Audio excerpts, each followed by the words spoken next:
We won. That's it. That's all I got. Yep. In the middle, Aaron. George Marshall, you were complimentary about him yesterday. How much of what we saw today do you think is in his future? Yeah, I think he's got a bright future. Like I said, he reminds me so much of Blake and the way he approaches his business and what he does off the field to take care of his body. And you obviously saw how he runs. He's a physical runner. He can make people miss. He can run you over. And obviously has that burst. And, all the credit in the world to Alabama and the way they play defense, physical style defense. But I thought our guys really bowed up and played physical ball. But Jordan Marshall's, he's going to be a special back. He's got a lot of ability, but he works really hard. So I think that's the piece that really makes him different. Charlie. Sherrone, can you talk about your defensive line and the impact they had on this game? I mean, it was outstanding. You talk about one of the most explosive people in college football players with Jalen Milroe. I mean, he can hurt you with his legs, he can hurt you with your arm, and I thought they did a really good job of funneling him in the pocket and making it uncomfortable for him, hitting him.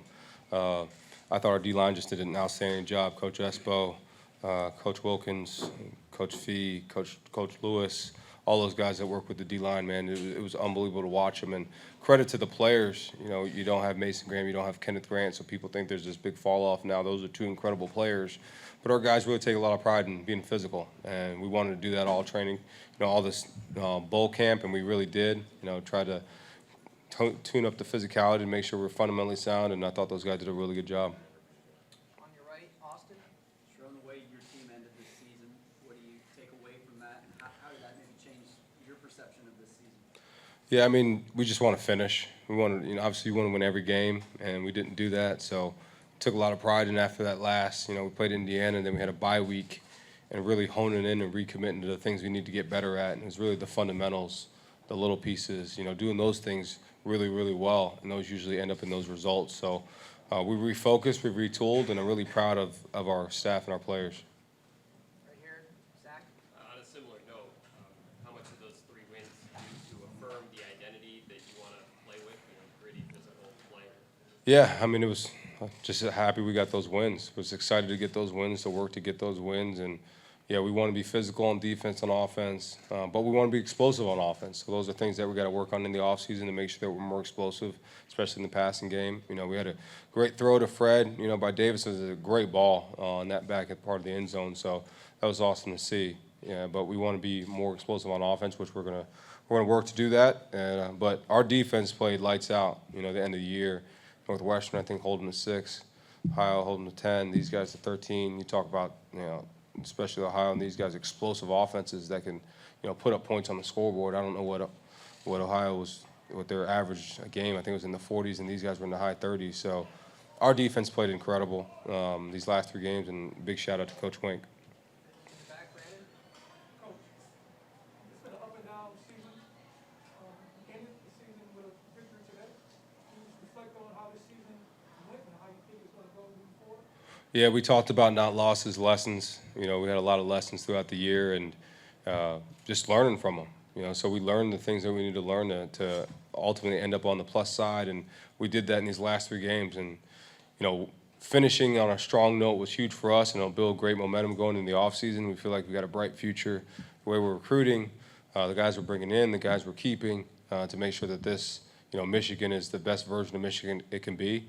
And that's all we're worried about. We're going to worry about when we get to winter workouts. That's the first cycle we got. We're going to attack that as much as we can and get better there. And then we're going to spring, we'll go into summer, and we'll go into fall camp, and then we'll, work to what that final piece will look like in, after fall camp. So, but we're going to celebrate this one. We got a happy flight coming up, so we're going to celebrate this one.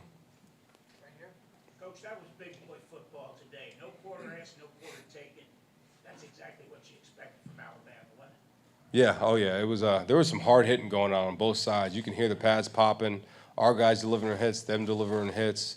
3-yard runs. Those dirty runs. Those aren't bad plays. So, especially those are like body blows. And there's a lot of that on both sides of the ball and physicality. But I thought our guys, stepped up in the moments that they needed to.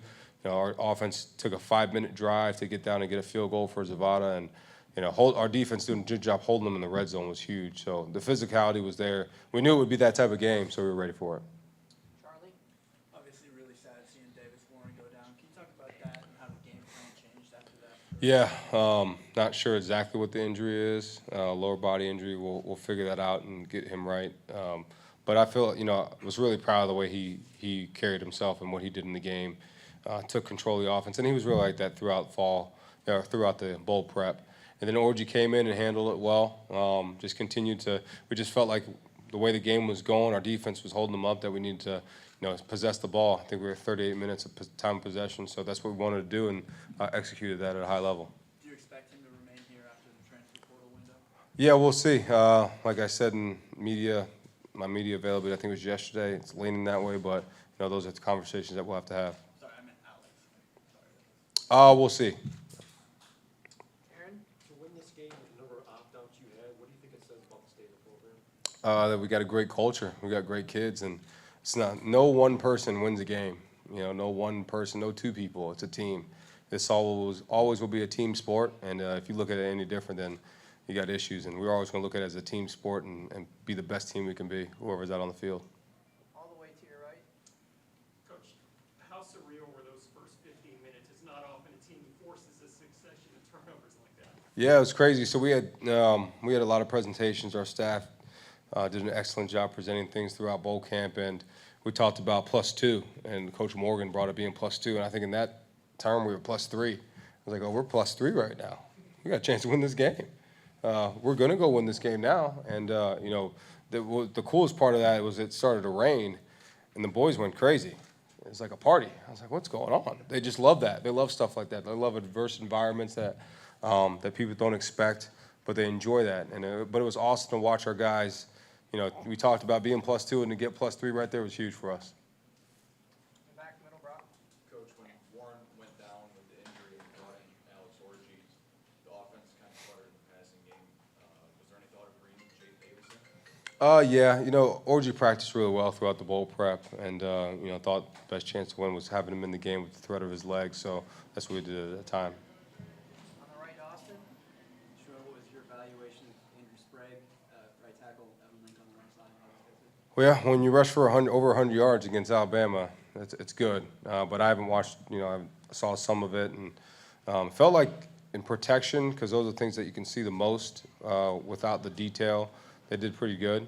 As far as the run game, those things we've always got to clean up, but it felt like we were getting the movement necessary to get the runs going. And when you have those type of drives, when you're leaning on people and you're getting 5-minute drives, it means those guys up front are doing a good job. So felt like they were in a good place. I got time for about 3 more. I'm gonna start with the guy in the red shirt. Red, oh man, jeez. That's not Alabama, not representing Alabama today, but even though you didn't score in the third quarter, how important was it to possess the ball? And then on top of it, for your team to come out here, was this a statement game to college football that the Big Ten can play with the big boys of the SEC? I don't think that's, we don't look at it as trying to make a statement or do anything to prove anybody wrong. It's all about us getting better and proving ourselves right. We don't care about the opinions of other people and all that. So, but I think it's shown that throughout the years, last year and this year, that the Big Ten is as competitive as a conference in college football as any. So I don't think there's a question about, the Big Ten, SEC. The two great conferences, right? They're two great conferences, so I'll leave it at that. Gentleman in the back. Hey, Coach, how fitting was it that your defense sets the tone with those 3 quick turnovers? You get the lead, you end the game on defense, and of course, the 10, they're going for the score to win the game. And how fitting is it to start with your defense and end? It was awesome. Again, just a lot of shout-outs to all those guys, the staff, the players. It was a team effort. So many guys made plays. I gave game balls to everybody on the team, but the defensive front started it all, and then it just permeated through everybody else, and those guys just all played phenomenal. Last question, Zach. You mentioned the players getting excited about the rain. I mean, you've been at Michigan for a while. How have you seen that grow, or what do you think is the key to a team embracing the adverse weather like that? When you live in Michigan, you go through every season. So snow, rain, sleet, it could happen in one day. So our guys just don't get bothered by anything. We just keep going. So it could be rain, it could be snow, it could be sleet, it could be whatever it is, sunshine, it could be super hot. So our guys don't really care about the weather or the conditions, and we just adjust to whatever it is, and just really proud of them. Thanks, everyone. Thank you.